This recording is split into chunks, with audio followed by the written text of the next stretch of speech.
नमस्कार, news plus 21 में आपका स्वागत है। छत्तीसगढ़ के मुख्यमंत्री भूपेश बघेल ने छत्तीसगढ़ के सभी जिलों में अवैध रेत उत्खनन को रोकने के निर्देश दिए हैं। साथ ही उन्होंने यह भी कहा है कि अगर रेत उत्खनन की जाती है तो इसके जिम्मेदार जिले के कलेक्टर एवं एसपी होंगे। जिसके बाद मुंगेली जिले के प्रशासन ने हरकत में आते हुए जिले में चल रहे अवैध रेत खनन को रोकने के लिए रेत भरे हाईवा को जब्त कर कार्रवाई कर रही थी, जिसके विरोध में आज छत्तीसगढ़ हाईवा परिवहन संघ के द्वारा प्रदेश भर में धरना करते हुए अपनी मांगे रखी।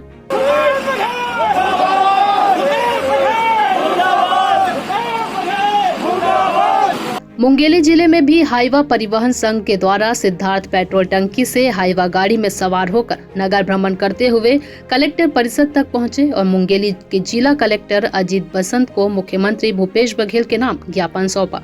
ज्ञापन सौंपने के दौरान उन्होंने बताया कि रेत परिवहन करते समय संपूर्ण दस्तावेज होने के बावजूद भी कई वाहनों को पकड़ लिया गया, जिसे जल्द से जल्द छोड़ा जाए और छत्तीसगढ़ शासन द्वारा प्रदेश में जब स्वयं ही रेत घाट संचालित किया जा रहा है तो फिर शासन की जिम्मेदारी है कि समस्त रेत घाट में हर ट्रिप में रॉयल्टी देकर ही वाहन की लोडिंग की जाए।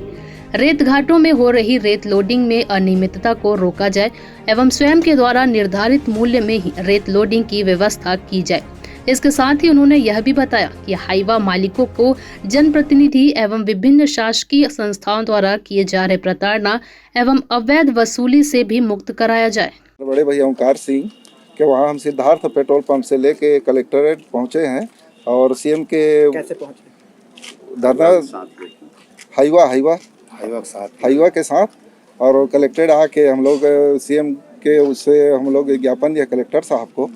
तो सीएम से ये अनुरोध करते हैं कि पहले तो पंचायत चला रही थी उसको, ये रॉयल्टी रेती घाट को, ये उन्हीं का सब अभी टेंडर हुआ है, उन्हीं के लोग टेंडर लिए हैं।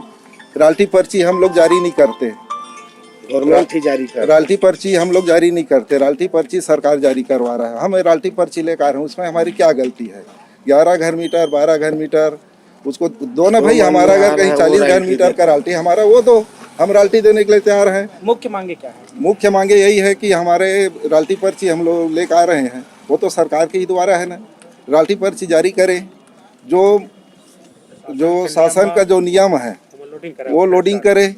हम लोग अंडर लोड का है तो अंडर लोड हम चलाएंगे, जैसा गवर्नमेंट का नियम है वैसे ही हम लोग चलाएंगे। रॉयल्टी पर्ची हमारा जैसे 25 घर मीटर का है, 25 घर मीटर के दे, क्यों जारी नहीं हो रहा है कलेक्टर से, माइनिंग विभाग से? अगर मांगे पूरी नहीं होती तो आप लोग किस तरह जाएंगे? हम लोग चक्का जाम भी करेंगे, धरना प्रदर्शन करेंगे। लोडिंग में भी 980 रुपया कितना है रॉयल्टी का, उसका है 950 रुपये, 1500 रॉयल्टी दे रहे हैं। लोडिंग का 1000 रुपये है, 1000 रुपये जितना भी है 2500 रुपये लोडिंग दे रहे हैं। क्या है, हमारी गाड़ी चल रही थी रेत गिट्टी में, भूपेश सरकार प्रशासन के द्वारा दमनात्मक कार्रवाई किया गया, ताबड़तोड़ छापा मारे गए, रॉयल्टी पर्ची होते हुए गाड़ी पकड़ी गई, हर थाने में 100 गाड़ी पकड़ी गई, जिसके विरोध में हम लोगों ने आज कलेक्टर साहब को सीएम के नाम से ज्ञापन दिया है। अब देखते हैं आगे क्या कार्रवाई होता है।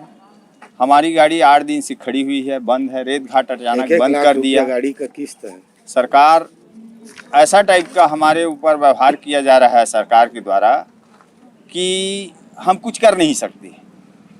हमारी रेती में चलता था, रेत घाट चालू था, शासन के द्वारा ही रेत घाट खुलवाया गया था और अचानक ताबड़तोड़ छापा करके हमारी गाड़ी पकड़ लिए। आज हम खाली गाड़ी नहीं चला सकते कहीं पे। ऐसे ही तमाम जानकारी के लिए हमारे चैनल को लाइक और सब्सक्राइब करना ना भूलें और नोटिफिकेशन के लिए बेल आइकन जरूर दबाएं। आप देख रहे थे